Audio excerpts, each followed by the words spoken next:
সমাজৰ পৰা আজি আমি ওলাই আহিছো যদি আমি সঁচাকৈ আমাৰ জীৱনত আগবাঢ়ি যাব খোজো আমি সদায় মনত ৰাখিব লাগিব যে মই যদি চাকৰিটো নাপালোহেঁতেন মোৰ মেডিকেলত আহিলে মোৰ হস্পিটালত আহিলে যিটো ব্যৱহাৰ কৰিলে মই বেয়া পালোহেঁতেন সেই ব্যৱহাৰটো মই নিজেও কাকো নকৰো আজি আমি গুৱাহাটী মেডিকেলত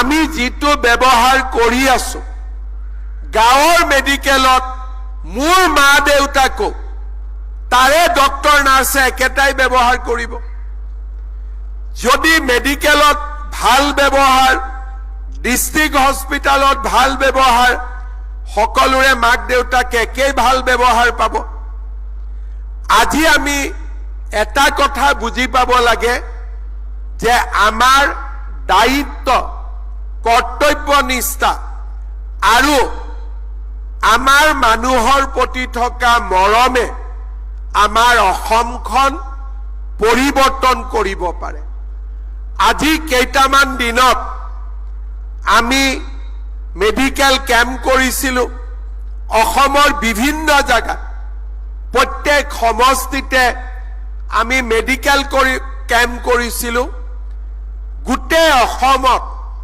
এটা মহামাৰী ৰূপত আৰম্ভ হৈছে সিপি সেৰিবেল পালসি যতে আমি যাও আজিকালি ক্যান্সাৰ পেশেন্ট মেলেৰিয়া পেশেন্ট দেখা নাপাও কিন্তু প্ৰত্যেক মাকে কোলাত এটা সন্তান লৈ আহে মাকজনীয়ে ক'ত যাব বুজি নাপায় চিকিৎসা নাই আৰু বাচ্চাটো সেৰিবেল পালসি ৰোগত আক্ৰান্ত এই সেৰিবেল পালসি আজি কিয় হৈছে ডেলিভাৰীৰ সময়ত কৰবাত নহয় কৰবাত আমি কৰা ভুলৰ কাৰণে আজি অসমত হাজাৰ হাজাৰ লৰা ছোৱালী সেৰিবেল পালসি ৰোগত আক্ৰান্ত হৈছে ডেলিভাৰীৰ সময়ত ফৰসেপডাল মূৰটোত লগাই দিলো বাচ্চাটোক বেয়াকৈ টানি উলিয়াই লৈ আহিলো বা জন্মাৰ লগে লগে বাচ্চাটোক কৰবাত এনেকে পেলাই দিলো যিটো মৰমেদি থব লাগে তাকে নকৰি তাক দূৰৰ পৰা পেলাই দিলো মূৰত আঘাত হল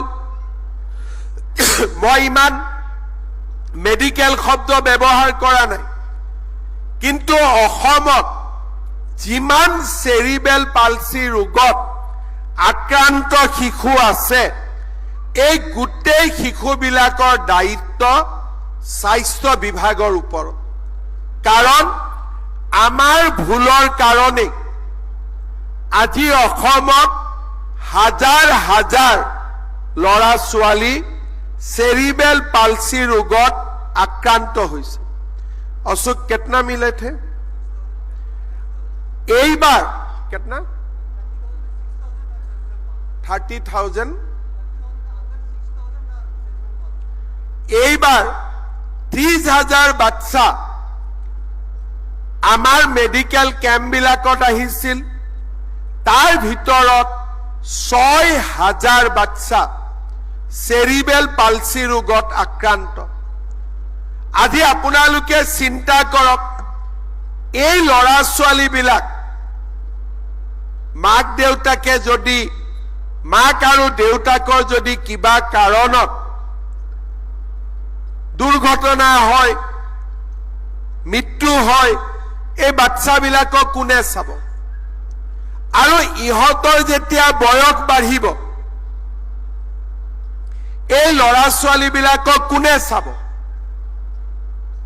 কাৰণ এই লৰা ছোৱালী বিলাকে কথাও কব নোৱাৰে তেওঁলোকৰ মগজুৰ বিকাশো নহয় শৰীৰতো জোৰ নাথাকে আজি 6,000 পেশেন্ট আমাৰ চকুত ধৰাত পৰিছে কিন্তু মই জানো যে আজিৰ দিনত আমাৰ অসমত কমেও 50,000ৰ পৰা 1 লাখ ল'ৰা ছোৱালী আছে যি চেৰিবেল পালসি ৰোগত আক্ৰান্ত মই যেতিয়া মিটিঙলৈকে যাওঁ কোনোবা নহয় কোনোবা মাকে বাচ্চাটোক লৈ আহি মোৰ ওচৰত থিয় দিয়ে চিকিৎসাটো একো নাই আমি ক'ব লাগে যে ফিজিঅথেৰাপি কৰিব অলপ ভাল হ'ব কিন্তু কিমান ভাল হ'ব পাৰে তাক আপোনালোকেও জানে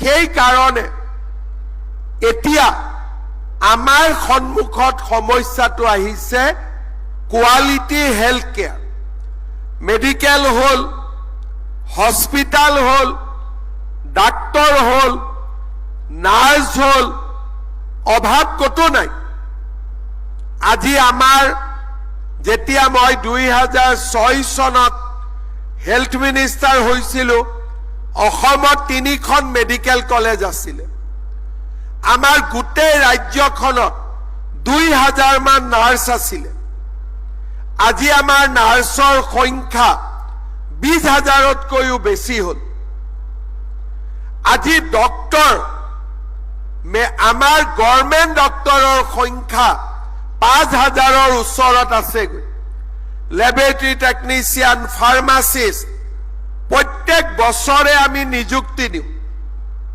পোষ্ট ক্ৰিয়েট কৰোঁ NHMত নিযুক্তি দিওঁ মেন পাৱাৰৰ অভাৱ নাই মেচিনৰ অভাৱ নাই এতিয়া আমাক প্ৰয়োজন কি কোৱালিটি গুণগত হেল্থ কেয়াৰ কেতিয়াবা মই আমাৰ MD NHMক কৈছো যে চেৰিবেল পালসি পেশেন্ট হলে এই বাচ্চাটোৰ জন্ম ক'ত হৈছিল সেই হেল্থ সেন্টাৰটোৰ নাম উলিয়াব লাগে আৰু কোন গৰাকী সিস্টাৰে বা কোন গৰাকী ডক্টৰৰ হাতত এই পেশেন্টটোৰ বাৰ্ড হৈছিল নাৰ্ছ গৰাকী আৰু ডক্টৰ গৰাকীক মাতি আনি পেশেন্টটোক দেখুৱাব লাগে যে সব আপোনালোকে কৰবাত কিবা এটা ভুল কৰি থৈ গল তাৰ কাৰণে আজি এই বাচ্চাটোৱে জীৱনত কেতিয়াও পূৰ্ণাংগ মানুহ হৈ থিয় দিব নোৱাৰে ভুল অনিচ্ছাকৃতভাৱে হয় ভুল ইচ্ছাকৃতভাৱে হয় যি অনিচ্ছাকৃত হয় তাক আমি একো কৰিব নোৱাৰো কাৰণ ভগৱানৰ অধিকাৰ থাকে ভগৱানে যি কৰে তাত আমি একো কৰিব নোৱাৰো কিন্তু আমাৰ ভুলৰ কাৰণে যেতিয়া এটা শিশুৱে নিজৰ ভৱিষ্যত হেৰুৱাই পেলাই তাৰ নৈতিক দায়িত্ব আমাৰ সকলোৰে ওপৰত মই যদিও আপোনালোকক দুখী সাব্যস্ত কৰা নাই কাৰ ভুলত এই বাচ্চাটোৰ চেৰিবেল পালসি হল তাকতো ওপৰৰ পৰা ভগৱানে চায়ে আছে আল্লাহটো চায়ে আছে গডেটো চায়ে আছে আমি সকলোৱে চেষ্টা কৰিব লাগে যে অনিচ্ছাকৃতত আমি একো কৰিব নোৱাৰো ডাক্তৰ ভগৱান নহয় নাৰ্ছ ভগৱান নহয় চেষ্টাৰ পিছতো সকলো পেশেন্টক আমি বচাব পাৰিম হেতু কেতিয়াও হ'ব নোৱাৰে কিন্তু মই নিশ্চিত যে এই 50,000 বা 1 লাখ শিশুৰ আজি যি চেৰিবেল পালসি ৰোগত আক্ৰান্ত আমি যদি অকণমান আৰু সিনসিয়াৰ হলোহেঁতেন অন্তত 20% ৰোগীক আমি বচাব পাৰিলোহেঁতেন 20% শিশুক আমি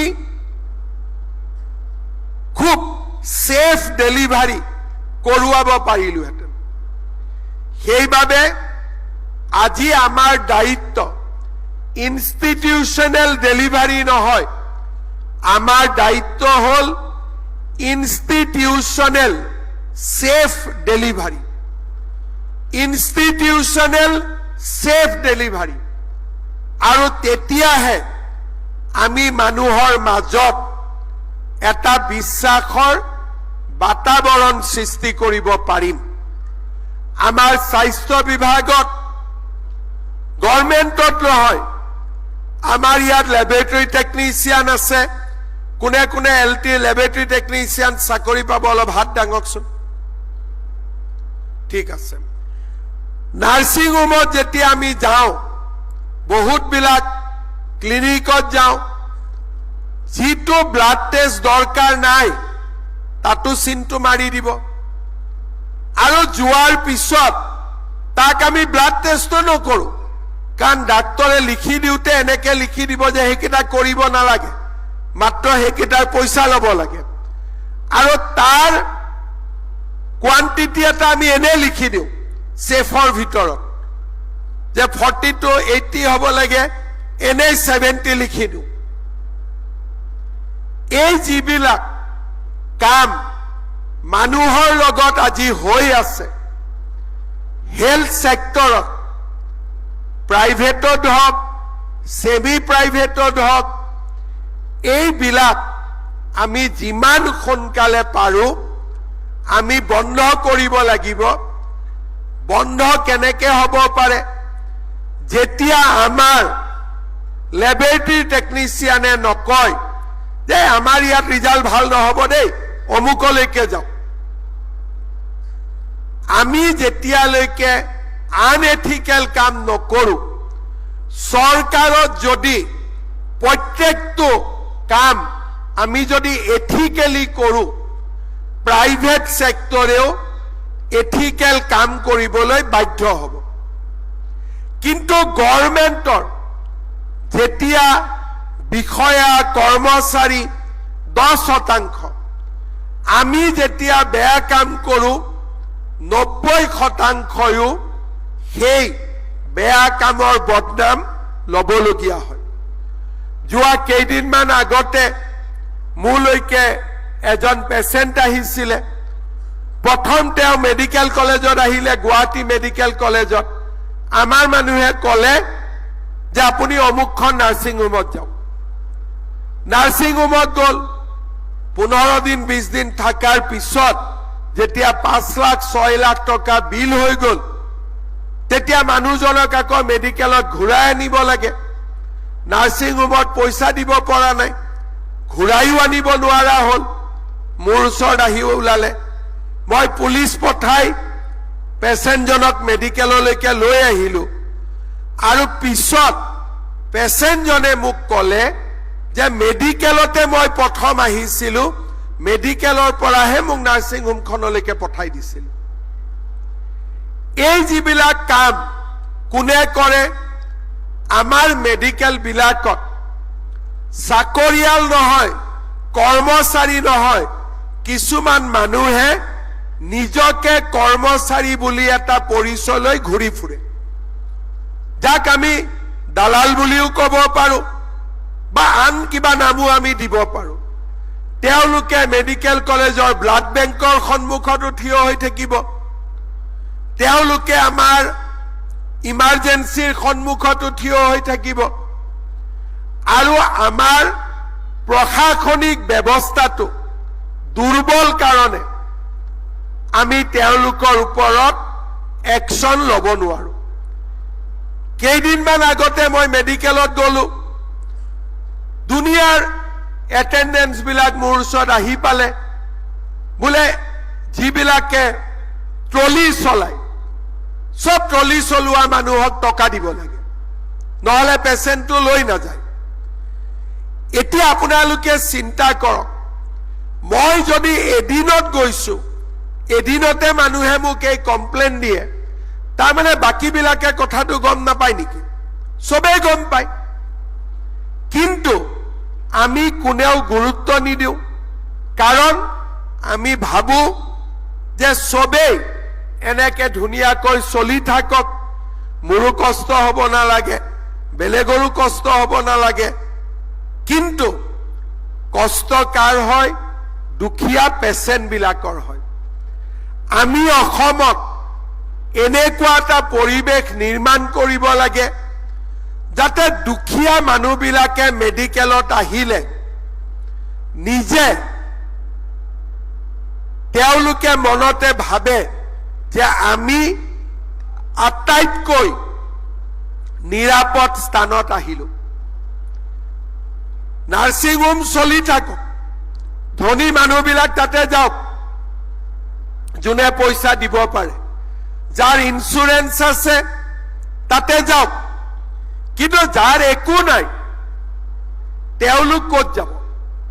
তেওঁলোক আমাৰ মেডিকেলত আহিব, তেওঁলোক আমাৰ হস্পিটালত আহিব, আৰু তেওঁলোকৰ নিৰাপত্তা আৰু তেওঁলোকৰ চিকিৎসাৰ দায়িত্ব আপোনালোকে ল'ব লাগিব।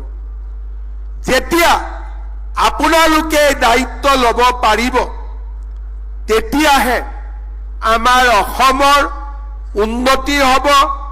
1.5 লাখ চাকৰি দিয়াৰ যিটো আমাৰ উদ্দেশ্য, সেই উদ্দেশ্য সফল হ'ব। চাকৰি পালো, দেউতা মাই ভাল পালে, দুদিন পিছত মই বিয়া পাতিলো, মোৰ ল'ৰা ছোৱালী ডাঙৰ হ'ল, ই এটা ব্যক্তিগত এচিভমেণ্ট। কিন্তু চাকৰি দৰমহা আমি ক'ৰ পৰা পাইছো? ৰাইজে আমাক দৰমহা দিছে।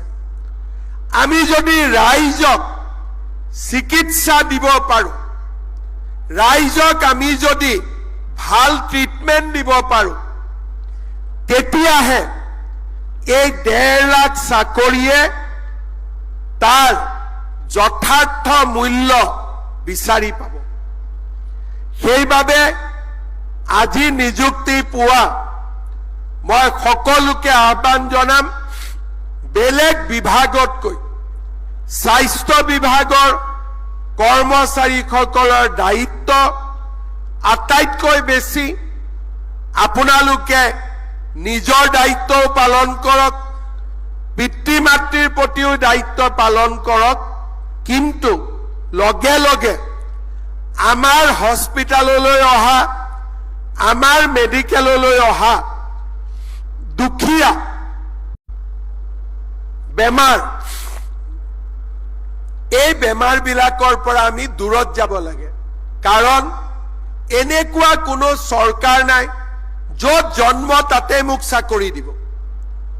আমাৰ মানুহে কি বিচাৰে যে প্ৰথমতে নিজৰ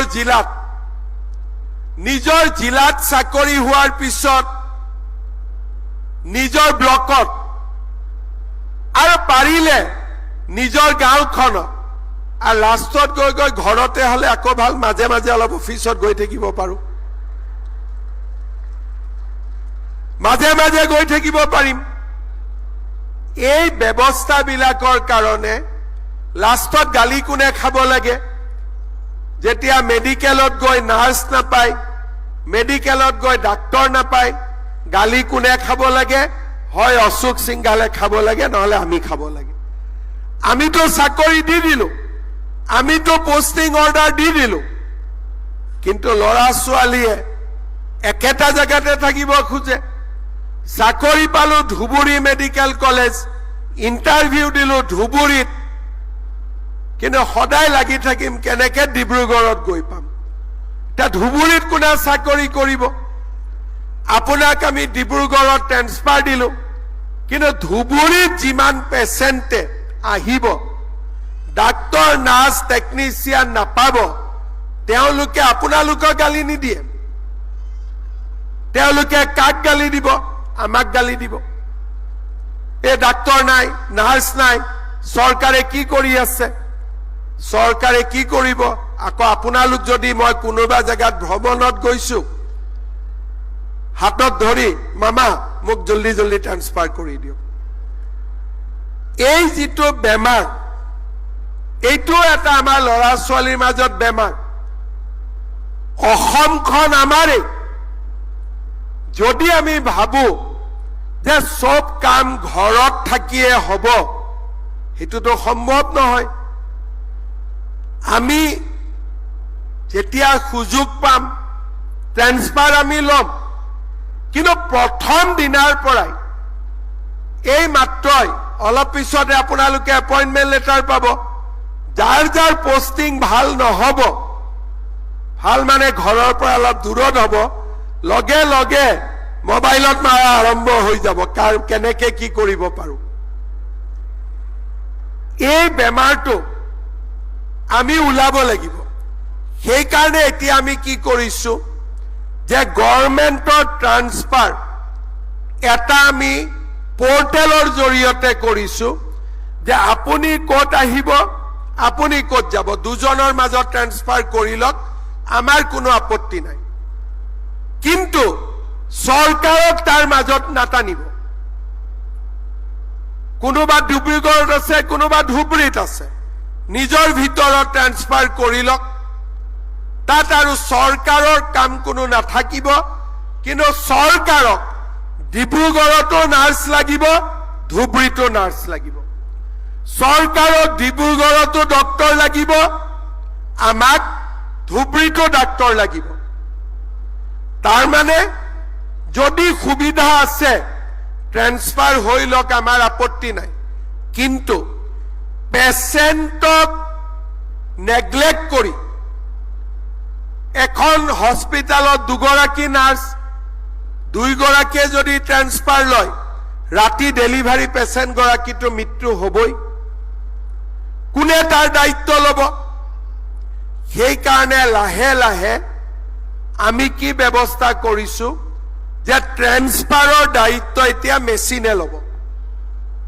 লাহে লাহে মন্ত্ৰী এমএলএৰ পাৱাৰে নাথাকিব ট্ৰান্সফাৰ কৰা যেনেকে এটিএমত টকা লওঁ তেনেকে ট্ৰান্সফাৰ খুজিলে কম্পিউটাৰত এপ্লিকেশ্যন দি দিম কম্পিউটাৰে ট্ৰান্সফাৰ দিলে দিব নিদিলে নাই জাগা থাকিলে ট্ৰান্সফাৰ দিব জাগা নাথাকিলে নমস্কাৰ এটা ওলাই আহিব যে তাৰ মানে আৰু ইয়াত সুবিধা নাই কাৰণ আমি অসমখনক ধুনীয়া কৰিবই লাগিব আমি অসমখনক সকলো ফালৰ পৰাই আগুৱাই লৈ যাবই লাগিব নিযুক্তি শেষ নহয় মই নিযুক্তি 1.5 লাখক দিলো 2 লাখক দিলো ই শেষ লক্ষ্য নহয় এই 1.5 লাখ 2 লাখ নিযুক্তিয়ে মানুহৰ জীৱনলৈকে পৰিৱৰ্তন আনে মানুহে এই নিযুক্তিৰ পৰা উপকৃত হওক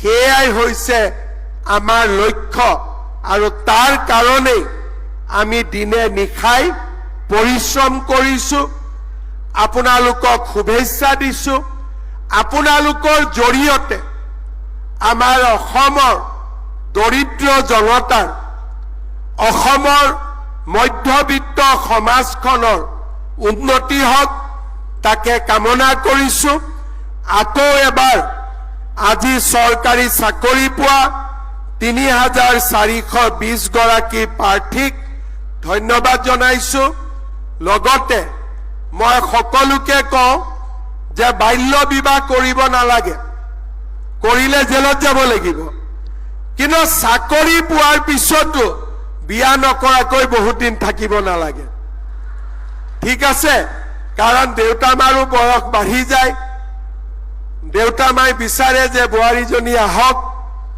সন্তান হওক নাতিপুতিক দেখা পাওঁ আৰু দেউতা মাই ভাবে যে ছোৱালীজনী ভাল ঘৰলৈকে বিয়া হওক বাল্য বিবাহ অসমত নহব কিন্তু চাকৰি বাকৰি পোৱাৰ পিছত বহু দিনলৈ বিয়া নকৰাকৈ থাকিব নালাগে সকলোকে মই আগতীয়াকৈ বিয়াৰো শুভেচ্ছা জনালো চাকৰিৰো শুভেচ্ছা জনালো আৰু সকলোৰে দেউতা মাক প্ৰণাম জনাই মই মোৰ বক্তব্যৰ সামৰণি মাৰিলো